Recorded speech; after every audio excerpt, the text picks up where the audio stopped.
কি হলো? বৌদি এখানে একা একা বসে আছে, যাই জিজ্ঞাসা করি কি চিন্তা করছে। কে আছে বৌদি তোমার, একা চিন্তা করছো? তোমার দাদা গেছে কাতারে, আমার এত সুন্দর জৈবন সেলাই দিয়ে চলে গেছে, আমি কি করতেছি কিছু বুঝতে পারতেছি। আমরা আছি, ঘুমাই না, একা একা শুয়ে থাকি। তোমার দাদা আমারে সেলাই দিয়ে চলে গেল কাতারে।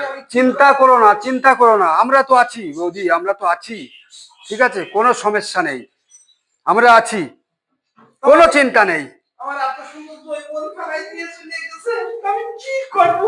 আরে জৈবন ফেলাই তুই যাই গিয়েছে তাই কি, আমরা তো আছি, কোনো জৈবনের ইয়ে নেই, সব ঠিক করে দেবো, যা না করতে পেরেছি আমরাই তাই করে দেবো, ঠিক আছে। আমার তো দুঃখ ফেরার ফেটে যাচ্ছে। কোনো দুঃখ করবা না, আমরা তো আছি। ঠিক আছে ভাই, ঠিক আছে।